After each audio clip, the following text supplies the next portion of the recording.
There is no other way to describe or contextualize a Lakers team that is 17 games under 500 and 4-17 since the All-Star break, the worst post-All-Star break stretch in Lakers franchise history, other than this is LeBron James' most embarrassing moment of his career.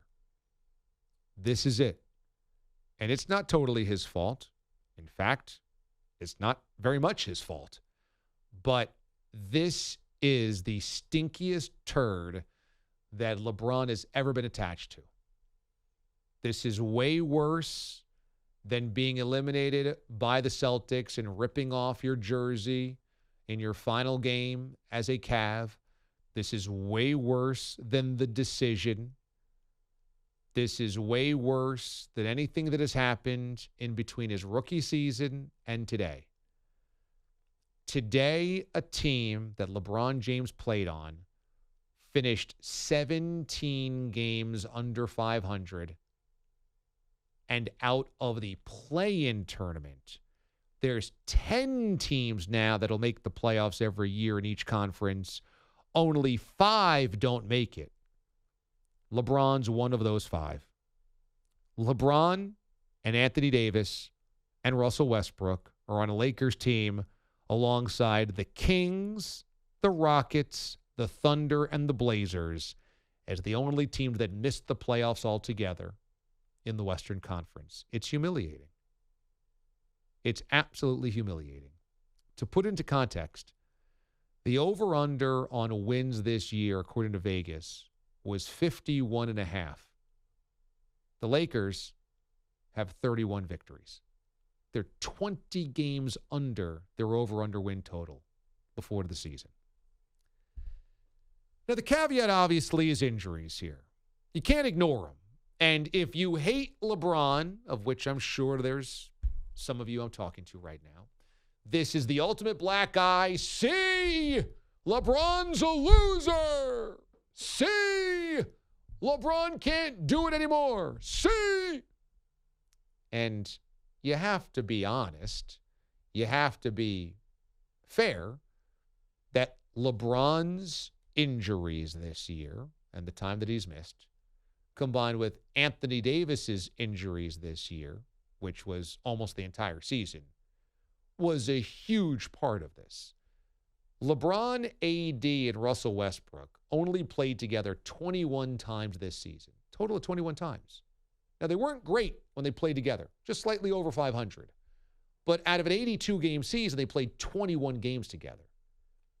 Injuries absolutely curtailed what the season could be in Los Angeles. You cannot deny that.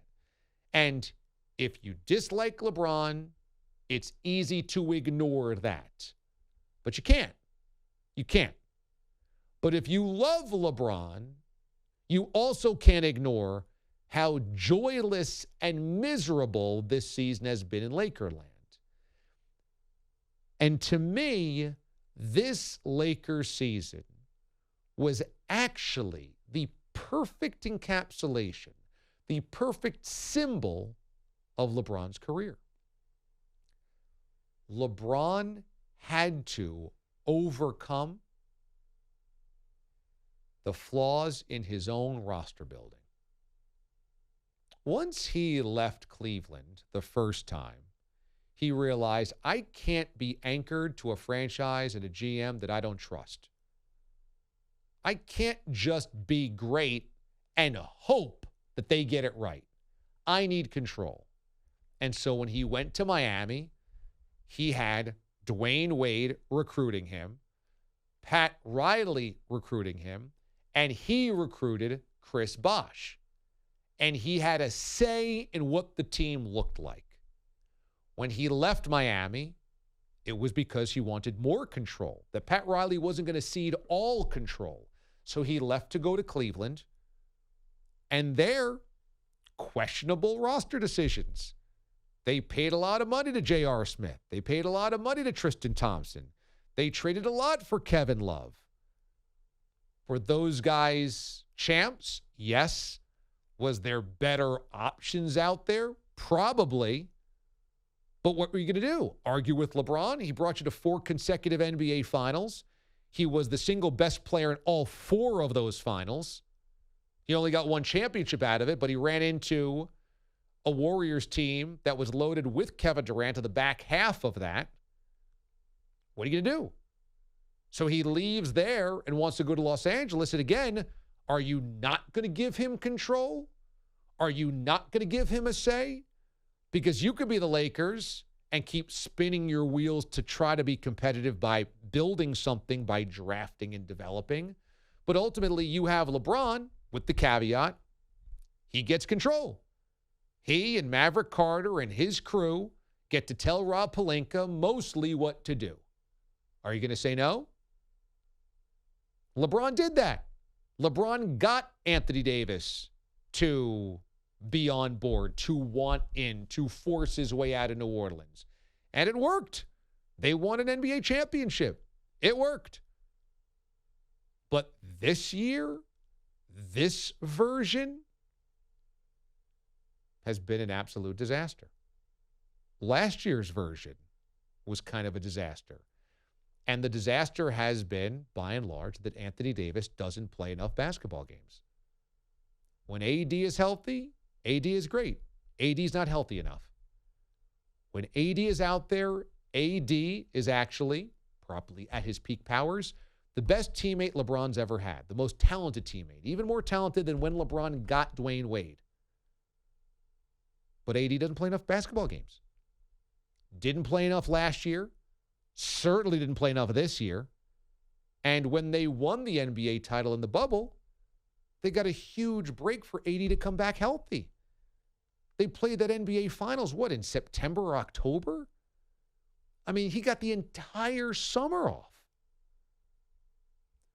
LeBron chose AD, but AD did not carry his end of the bargain here because he can't stay healthy.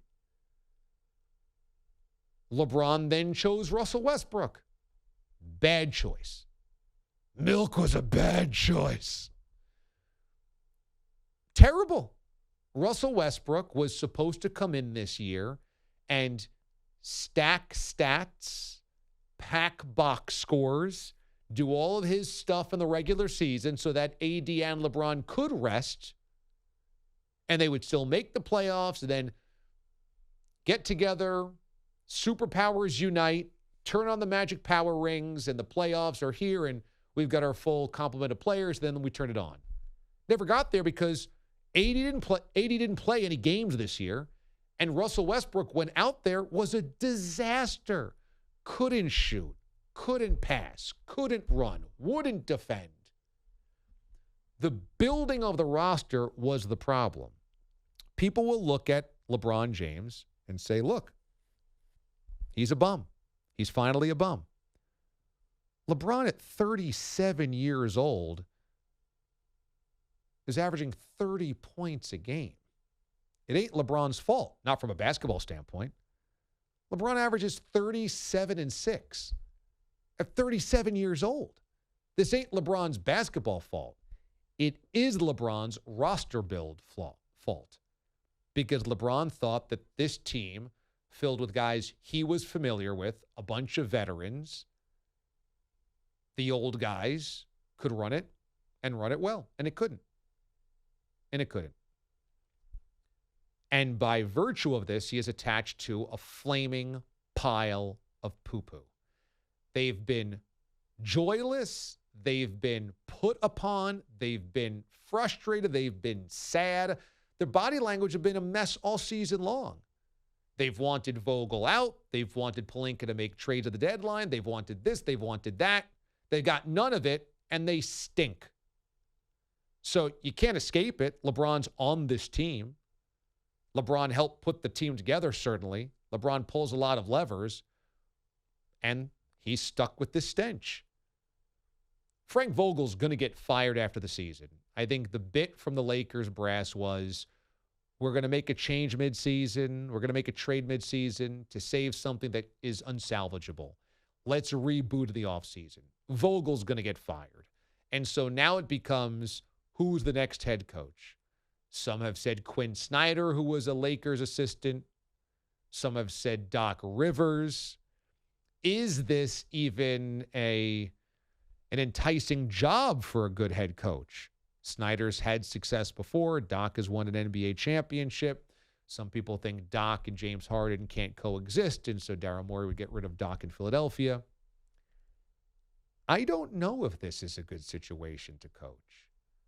I could make the argument it's not. Because the argument is the Lakers are going to be beholden to LeBron James until he says so. That's just the reality. They like box office. They like selling tickets. They like courtside. They like relevance. I don't think they're parting ways with LeBron before he wants to part ways with them. You don't break up with me, I break up with you. That's LeBron saying. If that's the case, how much do you want your success to be tethered to 38, 39, and 40-year-old LeBron James? Because LeBron's stated goal is playing until Bronny's in the NBA, and Bronny's not even in college yet.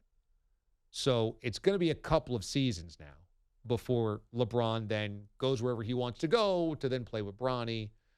There's going to be a couple of years where he's in Los Angeles. And if you are Doc or Quinn Snyder or Mike Brown or whoever, if you have better options, they might be better than being tethered to this. Because is AD ever going to be healthy at this point in his career? Is he ever going to get healthier, more durable? I doubt it. And so you're locked into huge contract LeBron, huge contract AD, and then you just have to kind of fit pieces around it. Now, maybe you can move Russell Westbrook on an expiring contract, but can you fit enough pieces around 38-year-old LeBron and always injured AD? And I think the answer is it's going to be really, really hard. And will they ever be one of the best teams of the West? I think the answer is no. So I don't think it's a very enticing job. Now, for a guy that doesn't have better options or doesn't have options, sure, because you get tethered to LeBron, and LeBron's going to do amazing things until he retires. And so you're playing on national TV all of the time, tons of attention. If you win some games, which LeBron's going to help you win, get into the playoffs, win a playoff series or two, you're going to have some great playoff moments. But LeBron also doesn't want an unproven head coach, I don't think. So it's a very weird dynamic. And I think if you're a coach, you've got to take a long, long pause before you accept this job in Los Angeles once Vogel gets fired. Because I think it's a dangerous situation to want to attach your future to. What a garbage year. That's just up until like the last couple of weeks, you could have made the argument they get healthy at the end, they slip in the back door to the playoffs, they get in the play-in tournament, all they got to do is win one game perhaps, then suddenly they're a 7 seed or an 8 seed, who knows, revenge on their mind from the Suns series last year, and then it just kept being frittered away, just kept floating away on them, and they just kept blowing leads and losing games, and last night was just the very last breath that was just as pathetic. What an absolutely disgusting season for the Lakers. And before LeBron, there was a couple of disgusting seasons. But this one, this is a smoldering pile.